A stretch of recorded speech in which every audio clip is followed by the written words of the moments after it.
4 juin 2022, comme chaque année depuis 2 décennies, le pays a tourné au rythme de l'anniversaire de Joseph Kabila. Ce samedi encore, à travers le pays, une forte mobilisation a eu lieu pour l'ancien président de la République. Débat sur la loi électorale face à la presse ce samedi, le nouveau premier vice-président de l'Assemblée nationale a éclairé quelques points. Aujourd'hui encore, les forces politiques et sociales continuent de réclamer le consensus à ce sujet. Le rendez-vous de la presse de Kinshasa a vécu ce samedi avec son président abordant toutes les questions de l'heure. Jean-Marie Kassamba a fait jouer son expérience pour que les journalistes de Kinshasa gardent leur dignité. Mesdames et messieurs, bonsoir. Joseph Kabila a 51 ans. Le président de la République honoraire est devenu tout un symbole dans le pays et au-delà des frontières. Ses œuvres et sa personnalité aujourd'hui encore continuent d'efforcer le respect. Découvrez dans cet élément comment celui que l'on désigne affectueusement comme le Raïs a passé cette journée d'anniversaire. Voilà plus de 3 ans aujourd'hui que Joseph Kabila passait le bâton de commandement de la manière la plus historique possible à son successeur à la tête du pays. Pourtant, son souvenir reste intact et sa popularité ne fait que s'accroître. À 29 ans seulement, Joseph Kabila arrivait au pouvoir aux yeux de certains pour une brève transition, mais déterminé et inspiré, il a produit en 18 ans un travail qui fait de la RDC l'état qu'il est aujourd'hui sur tous les plans. De l'économie à la justice et la démocratie, en passant par la sécurité, garantissant l'intégrité territoriale, sans oublier les infrastructures, c'est peu de dire que Joseph Kabila a transformé le Congo en un pays debout, comme il le revendiquait lui-même à la tribune des Nations Unies quelques années plus tôt. Pour son anniversaire, l'homme s'est affiché au volant d'un grand Caterpillar, récoltant du maïs sur 150 hectares de sa ferme privée dans le sud-est du pays, au site de Kiembe, route de Likasi. Sans piper le moindre mot, cet acte transmet tout un message sur l'autosuffisance alimentaire pour une région katangaise parfois en manque de cette denrée rare et obligée de recourir à l'aide des pays voisins. À chacune de ses apparitions, l'homme crée la sensation dans le pays et même en dehors où il s'est bâti la renommée d'un panafricaniste rompu. En 51 ans de vie seulement, Joseph Kabila a pu entrer dans l'histoire pendant et après ses fonctions de président de la République démocratique du Congo. À Kinshasa, loin de leur leader, les caciques ayant accompagné la gouvernance de Joseph Kabila se sont réunis pour évoquer son leadership et sa démarche pour un Congo digne. Ils ont présenté l'ancien président de la République comme une référence pour la jeunesse.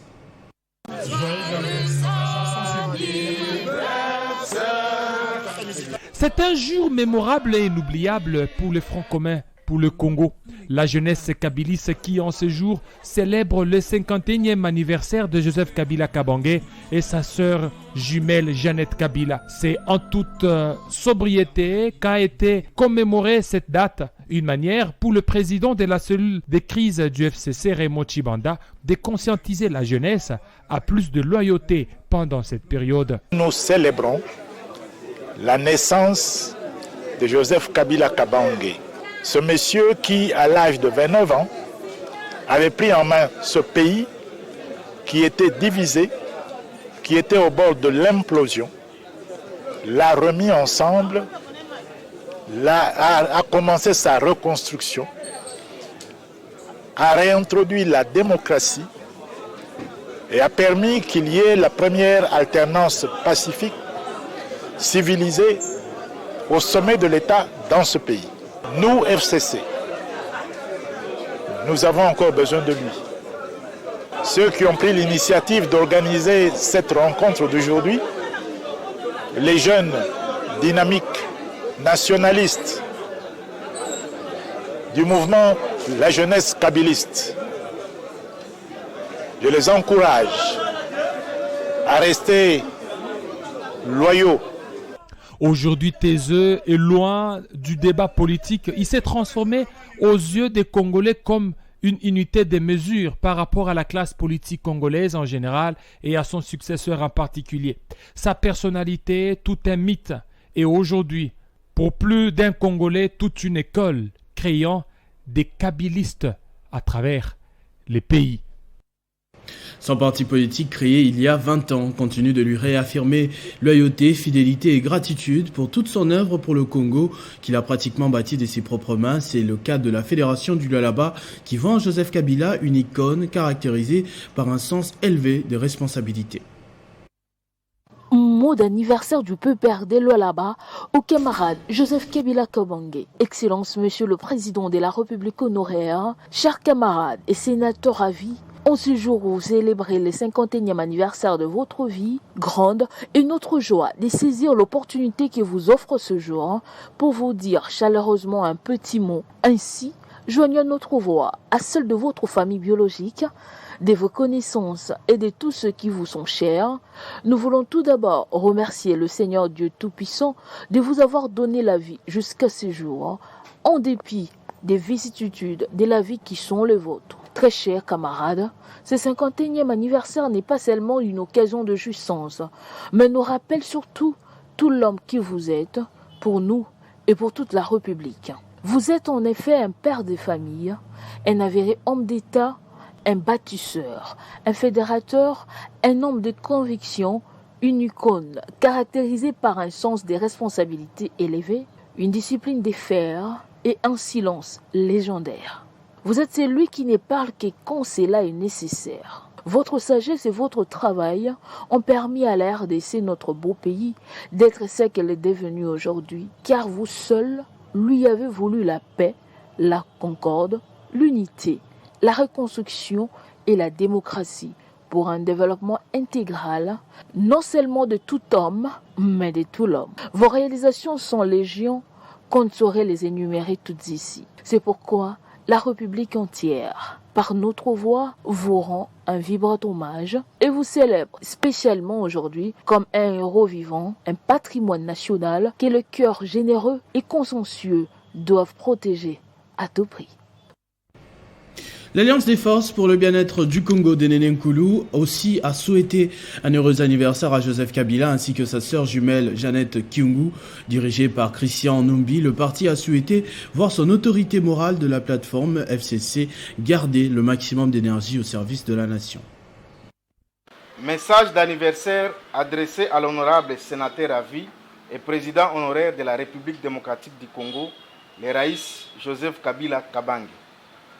L'Alliance des forces pour le bien-être des Congolais, AFBC en sigle, adresse ses vœux de paix, de santé et de longévité au président honoraire et sénateur à vie, le Raïs Joseph Kabila Kabange, ainsi qu'à sa sœur jumelle, l'honorable Jeannette Kabila, à l'occasion de cette journée du 4 juin 2022 où nous commémorons leur 51e anniversaire de naissance. Tout en lui reconnaissant sa qualité d'artisan de la paix et de l'intégrité territoriale dont il a fait son cheval de bataille durant son mandat à la magistrature suprême et particulièrement à l'est du pays, l'AFBC profite de l'occasion pour célébrer cet événement dans la méditation en vue de témoigner sa compassion envers nos compatriotes du Nord Kivu, victimes d'une énième agression du Rwanda à travers les M23. D'exprimer son soutien aux FARDC, d'interpeller les dirigeants du régime Tshisekedi à mettre en place une politique de la défense nationale adéquate en vue de garantir la sécurité du peuple congolais et d'assurer l'intégrité du territoire national.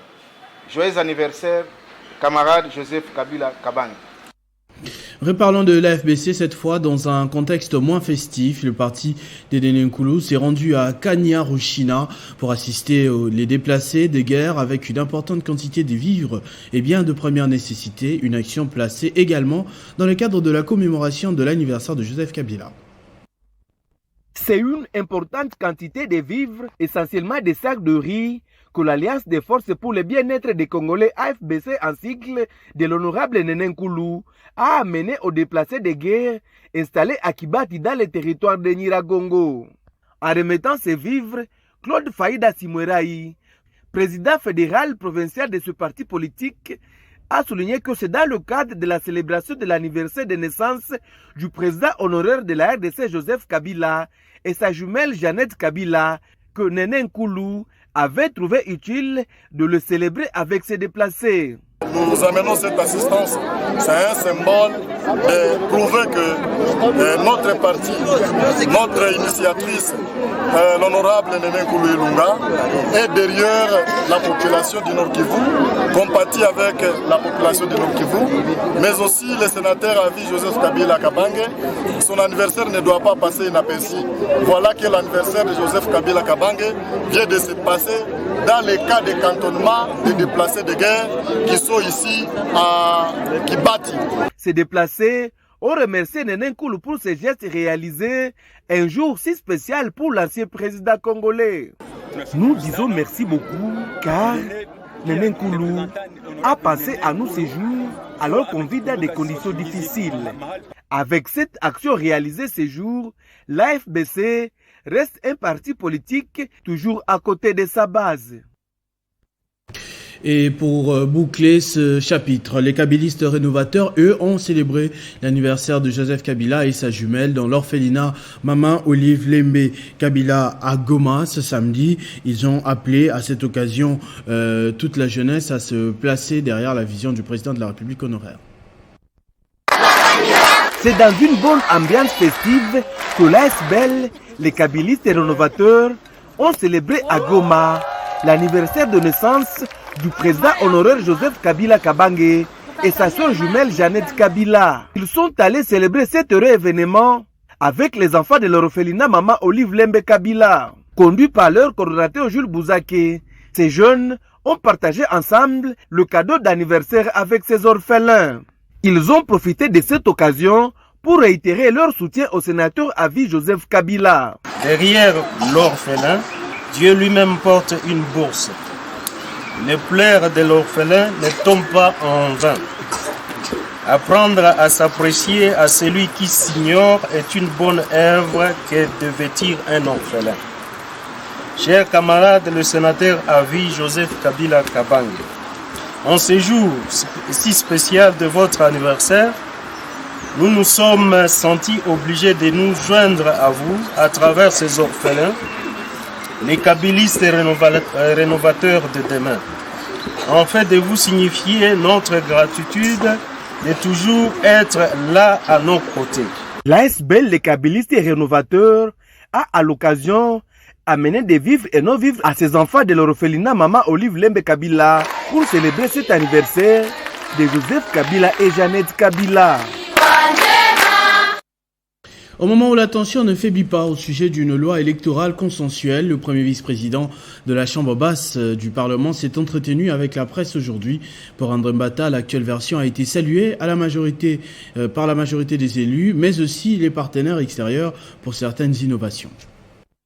Face aux réactions suscitées dans l'opinion après les votes de la loi électorale à l'Assemblée nationale, le premier vice-président de cette institution a, dans une mise au point faite à la presse, précisé qu'il y aura publication des résultats bureau des votes par bureau, contrairement à ceux qui se disent que cette disposition a été élaguée. Le prof André Mbata relève plusieurs innovations de la loi électorale modifiées telles que la représentation de la femme. Un grand pas aurait été franchi en rapprochant de l'article 14 qui veut une représentation juste et équitable de la femme et de la personne vivant avec handicap. Avec cette loi, une liste électorale qui comprendra 50% des femmes ne paiera pas des cautions. Conformément à la loi électorale, Jean-Pierre Bemba est éligible aux élections de 2023. Et Dieu merci pour Jean-Pierre Bemba et d'autres compatriotes, ils pourront bénéficier de ce nouveau système. Et je crois donc que c'est faux de dire que Jean-Pierre Bemba était exclu. Et même s'il en bénéficie, on ne l'a pas fait en le regardant, on ne l'a pas fait parce que c'est notre allié. Tous ceux qui se retrouvaient dans ce cas-là, s'ils ont apuré leur peine, eh bien, ils deviennent éligibles. Pour André Mbata, l'Assemblée nationale n'a pas voulu légiférer sur la question des suppléants. C'est la liberté des candidats. Il appartiendrait donc aux électeurs de ne pas voter ceux qui ne prendront que comme suppléants les membres de leur famille. Jean-Marie Kassamba a rencontré ce samedi la presse de Kinshasa pour les différentes questions de l'heure. Le journaliste étant au cœur de l'action, il devrait faire preuve d'un professionnalisme irréprochable. Les rapports intra- et extra-profession ont été abordés avec l'expérience du président de la section Kinshasa. Ils sont venus nombreux répondre présents à l'invitation du premier d'entre eux, Ces journalistes de Kinshasa n'ont pas manqué de démontrer lors des échanges combien important qu'il y ait des vraies réformes au sein de la profession. Bien avant, Jean-Marie Kassamba, président de l'UNPC Kinshasa, a profité lors de son speech exhorté tous les chevaliers de la plume œuvrant à Kinshasa à travailler de manière à valoriser la profession de par leur savoir-faire et savoir-être. Traitez vos émissions, vos reportages en vous basant sur ce que vous avez appris à l'école. Sur la technique, on dit un journaliste c'est celui qui collecte, qui traite et qui diffuse. Faites-le sur base de la technicité, en respectant l'éthique de la déontologie professionnelle, en étant discipliné. Et vous verrez que vous n'aurez aucun problème. Et quand bien même quelqu'un serait mécontent de vous, eh bien, il aura vraiment beaucoup de difficultés pour vous atteindre. Pour la confection de l'annuaire des journalistes de la capitale, le comité directeur de l'UNPC Kinshasa a profité de remettre des fiches d'identification à ceux qui n'avaient pas encore déposé leur formulaire, dont ils doivent déposer dans l'adresse email du secrétariat. Répondant à la question sur la situation Bouya et Mutombo, Jean-Marie Kassamba, un bon père de famille, a signifié que c'est juste une petite incompréhension entre frères qu'il est déjà en train d'être réglé. Le député provincial Joseph Ndaya a rencontré sa base de Mweneditu dans la province de Lomami. Accueilli chaleureusement, l'élu a appelé la population à apporter son soutien au projet de développement des 145 territoires. Il s'agit du député provincial élu de la circonscription électorale de la ville de Mweneditu, Joseph Ndaya Kabobomwadi. Il a mérité une ovation digne de ce nom à l'entrée de la ville par la population et les membres du parti ACDD, Alliance chrétienne pour la démocratie et le développement, parti cher au député national Alphonse Ngoïka Sanji. Ceux agrémentés par l'orchestre Junior Musica et l'orchestre folklorique Kanyok. Pour les honorer, Joseph Ndaya Kabobomwadi a drainé la caravane motorisée et une marée humaine à pied. Et avant d'arriver à l'hôtel de ville, la population s'est décidée de le transporter sur un chipoy pour marquer son leadership et sa popularité après 4 mois des travaux de cette session de mars. Devant la population à l'esplanade de l'hôtel de ville, le député provincial Joseph Ndaya Kabobomwadi a exhorté les uns et les autres à soutenir les efforts du président de la République, Félix-Antoine Tshisekedi, dans la recherche de la paix à l'est de la République démocratique du Congo, à se ranger comme un seul homme derrière le chef de l'État pour la réussite du programme de 145 territoires et à soutenir le gouverneur nouvellement élu dans la province de Lomami, à garder l'unité, la communion, corps et âme et en esprit dans l'accompagnement du nouveau diocèse de Chilumba et son premier pasteur pour leur émergence. En mission de service dans la province du Kwilu, la vice-ministre de Défense nationale a saisi cette opportunité pour manifester son soutien aux forces armées engagées au front ainsi qu'au chef de l'État déterminé à pacifier tout le pays. Soutenir les forces armées de la République démocratique du Congo au front contre les rebelles M23 dans la partie est de la RDC. Voilà qui justifie la présence dans les rues de la ville de Kikwit, province du Kwilu, de la vice-ministre à la Défense nationale et ancien combattant.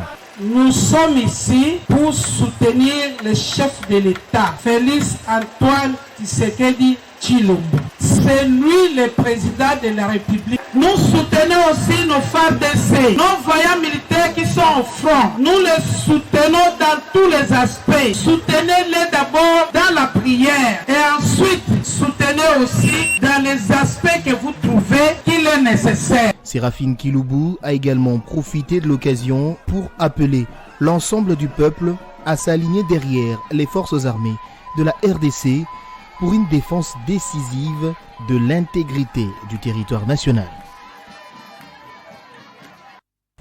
Pendant ce temps, les présidents des mouvements associatifs et jeunes leaders ressortissants de cette province ont salué l'arrêt du Conseil d'État au Maniema. Ils l'ont fait savoir dans une déclaration lue par Omari Moshikiwa, coordonnateur de la structure. Suivons de près la situation socio-politique qui prévaut notre chère province, où un conglomérat de 18 députés provinciaux se sont décidés de déstabiliser la province et de la rendre ingouvernable aussi bien au mépris des lois de la République qu'en rébellion contre les décisions judiciaires rendues en toute indépendance et qui sont conformes à la rigueur de l'état de droit que prône le président de la République, chef de l'État, son Excellence Félix Antoine Tshisekedi Tshilombo, à qui nous réaffirmons notre loyauté et rendons hommage le plus déférent.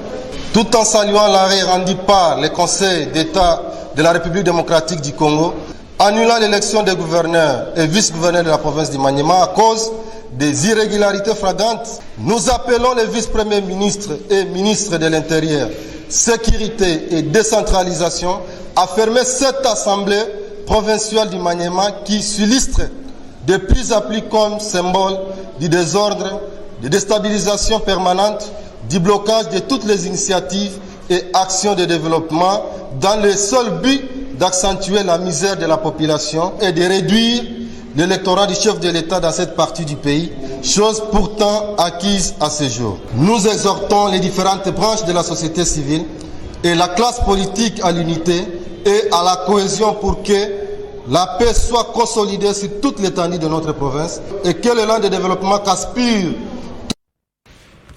Au Parti des démocrates tshisekédistes rénové, l'heure est à la mobilisation et l'appel des troupes pour les élections générales de 2023. Son président national, Ogi Ilunga Sivila, a investi 7 comités communaux sur 24 que doit compter la ville de Kinshasa. Viva 2023, année électorale, arrive à grands pas et au Parti des démocrates tshisekédistes rénové, chaque seconde compte désormais. Ogi Ilunga Sivila, président national des DTR, a procédé ce samedi à l'investiture de 7 comités communaux sur les 24 en vue. Il s'agit de Lemba, Makala, Kalamu, Massina, Nsele, Mongafula et Ngaliema. Nos ambitions, c'est accompagner le chef de l'État, Félix Antoine Tshisekedi Tshilombo, lors des élections de 2023, participer à cette majorité parlementaire qui pourra faire de lui un président investi de tout ce plein pouvoir.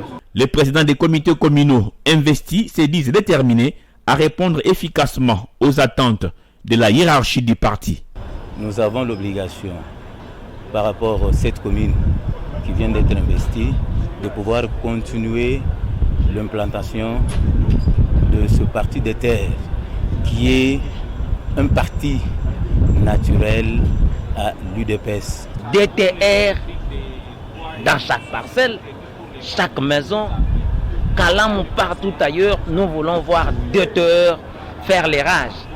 Quand bien même dans les terrains ce n'est pas facile, nous savons que nous avons notre leader, que moi personnellement j'appelle un léopard. Le sénateur Ogi Ilunga Sivila a invité les cadres de DTR à la proactivité afin de faire rayonner ces jeunes partis politiques qui s'alignent derrière la vision du chef de l'État, Félix Antoine Tshisekedi Tshilombo. Au Nord Kivu, le projet intégré de croissance agricole dans la région a désormais son plan de travail et son budget pour l'année 2022. Ceci après sa validation par les membres du comité provincial de pilotage du dit programme du gouvernement. Une signature qui scelle le sort de la validation du plan de travail et budget annuel PTBA du projet Picagel pour l'exercice 2022. Ce plan de travail a été adopté à l'unanimité par les membres du comité provincial de coordination et de suivi du projet Picagel. Estimé à 27 204 357 $ américains, c'est un PTBA innovateur car il prévoit plusieurs activités, entre autres la réhabilitation des routes et des dessertes agricoles, les aménagements hydro-agricoles de plus de 300 hectares dans la plaine de la Ruzizi avec Inops et 900 hectares avec Ricolto. La construction de plusieurs infrastructures d'intérêt communautaire, notamment les centres communautaires de transformation de manioc, des mini-minoteries, des rizières, pour ne citer que cela. Le ministre provincial de l'Agriculture au Sud Kivu avait déjà circonscrit son souhait. Mon souhait le plus ardent est de voir l'implication des responsables de cette composante d'intégration régionale, de travailler en harmonie, notamment avec Ricolto,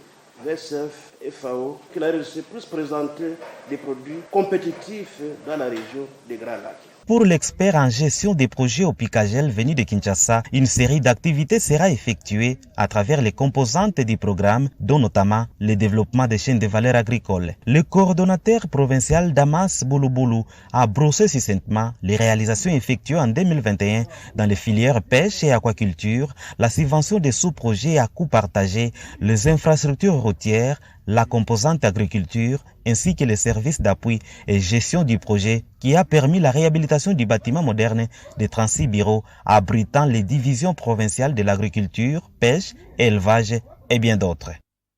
L'Université libre des pays des Grands Lacs compte désormais 3 femmes docteurs en thèse en théologie. Il s'agit de Katungu Bassambia Eonik, dont le sujet portait sur l'attestation de la finale longue de Marc dans le codex de Bèze et son absence dans des codex Sinaiticus et Vatacunus. Découvrez dans cet élément l'objet de ce constat. L'attestation de la finale longue de Marc dans le codex de Bèze et son absence dans le codex Sinaiticus et Vaticanus, voilà les sujets de la thèse de Madame Katungu Bassambia Eonik, présentée et défendue à Goma, en vue de l'obtention des grades de docteur en théologie à l'Université libre des pays des Grands Lacs Goma. Après sa défense et après avoir répondu aux questions des lecteurs, constitués des grands enseignants du monde, les jurys s'est retiré pour délibération. Le professeur Wasso Misona, recteur de l'ULPGL, donne les décisions prises par les jurys. Madame Katungu Bassambia Eonik a réussi à l'ensemble de l'épreuve avec la mention grande. L'auteur de cette thèse dit avoir choisi ces sujets parce qu'elle a constaté que plusieurs églises de la CEPCA à l'est de la RDC n'ont pas encore eu de femmes pasteurs. La désormais docteur en thèse Katungu Bassambia Eonik pense qu'avec cette recherche, il y aura désormais des femmes qui seront ordonnées pasteurs. Je l'ai choisi parce que c'est pour répondre au problème de l'ordination de la femme dans l'église et surtout ma communauté baptiste au centre de l'Afrique. C'est pour apporter ma contribution parce que nombreux pensent que le Nouveau Testament n'accorde pas. Signalons que c'est la 3e femme docteur en thèse produite par l'ULPGL Goma dans la faculté de théologie. Le syndicat des médecins de la RDC a procédé à la cérémonie d'investiture du conseil provincial du Simeko Kinshasa. Le secrétaire exécutif provincial, Yves Bailo, a promis de parachever l'implantation du syndicat en corrigeant ses insuffisances et en imposant les respects des statuts et règlements intérieurs.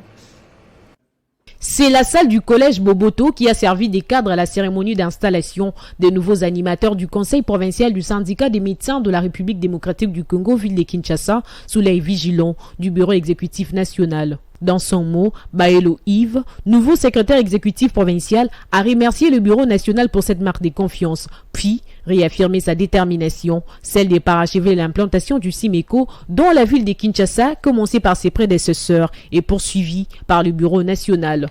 Les syndicats, c'est un travail d'équipe. Donc le CEP ne peut pas faire tout seul.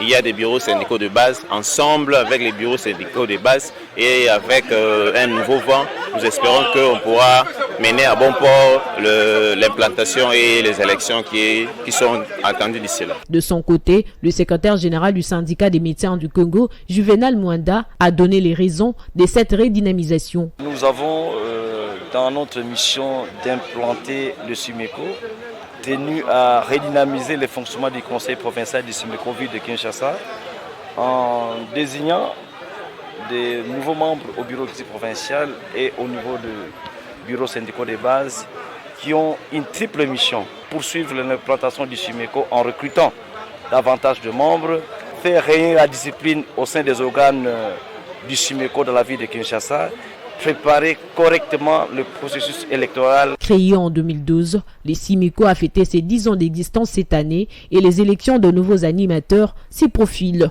à l'horizon. Canal+ RDC a tenu un point de presse à l'occasion de son anniversaire ce vendredi à Kinshasa. Devant les Chevaliers de la Plume, la directrice générale de cette entreprise en RDC est revenue sur les différentes réalisations de Canal+. Canal+ a totalisé 30 ans en Afrique et n'a toujours pas fini de surprendre ses abonnés. Installée à Kinshasa il y a 10 ans, cette structure d'audiovisuel est parvenue à résoudre les problèmes des amoureux de la télévision congolaise en mettant à leur disposition des programmes congolais via des chaînes culturelles comme Trace Kitoko qui a pour but de promouvoir la musique congolaise et Maboke TV qui expose aux yeux du monde les pièces théâtrales et cinéma faits et produits par les Congolais. Pour sceller cet amour entre Canal+ et le peuple congolais, la directrice générale de cette entreprise, Mireille Kabamba, est revenue sur les différents plans de responsabilité sociétale que Canal+ a su mener sur l'étendue du territoire national depuis son installation en RDC. Beaucoup travaillé sur l'éducation en donnant des bancs sur l'ensemble de la RDC. On a fait plus ou moins pour l'instant dans 15 villes. Et on continue cette action qui va s'accélérer avec la rentrée scolaire de septembre. Et puis, à côté de ça, on a accompagné les orphelinats tout le long de l'année. Notamment en décembre de l'année passée, on a fait 5 orphelinats qu'on a réhabilités et à qui on a aussi installé un petit programme éducatif que l'on installe pour pouvoir aussi faire en sorte que les enfants aient accès à l'éducation aussi à travers la télé. Et puis, ce que l'on fait aussi pour les femmes et les jeunes filles, c'est un accompagnement en fait en termes d'autonomisation de la femme. Pour fêter cet anniversaire, Canal+ a disposé des cadeaux pour ses abonnés, entre autres la vente du décodeur à bas prix et des bonus à chaque réabonnement. Des jetons tombola qui peuvent leur faire gagner des motos, des frais de loyer et d'autres articles. Il s'y a des rappels que, depuis son installation en RDC, Canal+ a pu régénérer plus de 10 000 emplois et 20 000 en Afrique. Le député national Shadrack Bahitsura a procédé au vernissage de son œuvre intitulée « Histoire contextualisée de l'Afrique et de la RDC, des origines à nos jours ». Le président de l'Assemblée nationale était à l'honneur lors de cet événement.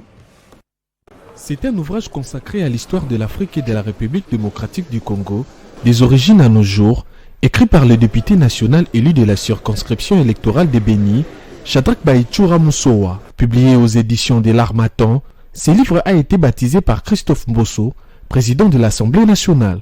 Mais l'honorable apporte un nouveau regard. Il nous invite à ce nouveau regard. C'est en cela que cet ouvrage est critique. Je les remercie pour ce courage. Je les remercie également du fait que de son titre de l'honorable député, il a apporté une plus-value.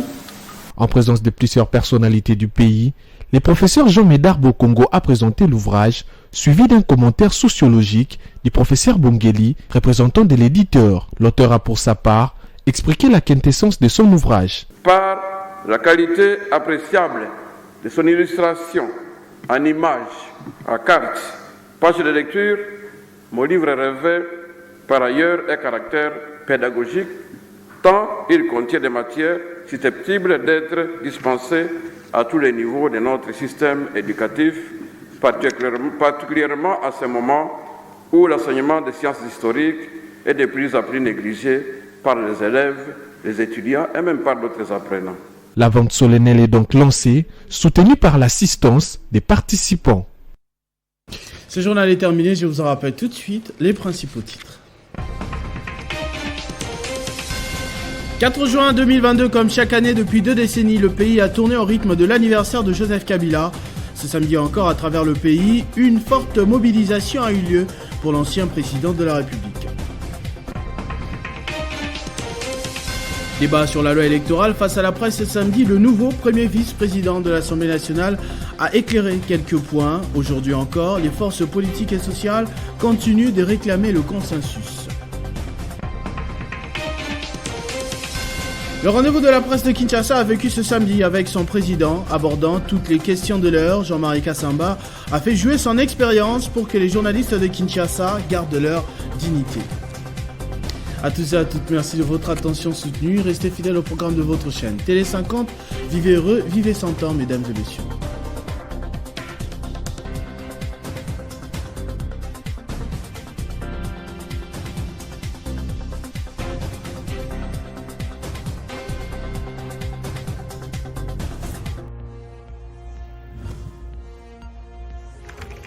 L'actualité reste en continu.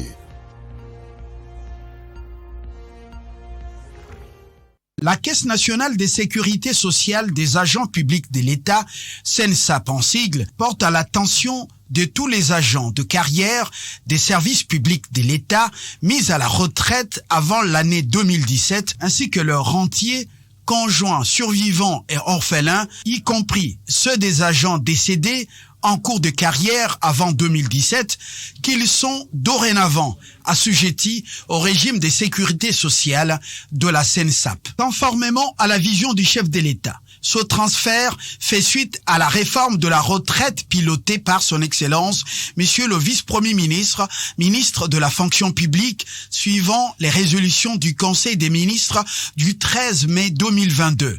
Cette réforme offre l'avantage d'une augmentation allant de 300 à 800% des montants de pension et rentes servies actuellement par l'État aux bénéficiaires concernés à condition de remplir les critères légaux de maintien de droit. De ce fait, toutes les personnes concernées devront se préparer pour un contrôle des dossiers physiques et l'octroi de la carte de sécurité sociale de la CNSAP dans la période du 1er juin au 8 juillet 2022. Le dossier à présenter est composé de documents ci-après: une carte d'identité valide, une copie de l'acte d'admission sous statut, une copie de l'acte de mise à la retraite, l'acte de mariage, l'attestation des compositions familiales. Si le titulaire est décédé, les ayants droit devraient adjoindre à ces documents l'acte de décès du titulaire de la pension, l'attestation de veuvage, le procès verbal du conseil des familles désignant le liquidateur et l'attestation de fréquentation scolaire des enfants de l'agent décédé. Pour les bénéficiaires basés à Kinshasa, le contrôle s'effectuera aux installations de la CNSAP, 6 au numéro 473, boulevard Lumumba, 8e rue Limité résidentielle, et au 2e niveau L4 du bâtiment de la fonction publique à la Gombe. En province, aux différents sites qui seront communiqués par les chefs des divisions provinciaux de la fonction publique en charge de retraités et des rentiers. Tous les paiements effectués actuellement par les trésors publics au profit des personnes concernées seront définitivement clôturés dès début juillet 2022. Seuls les bénéficiaires ayant participé au contrôle continueront d'être payés par la CNSAP. Pour plus d'informations, les personnes concernées peuvent contacter la CNSAP au numéro 082 99 08 482.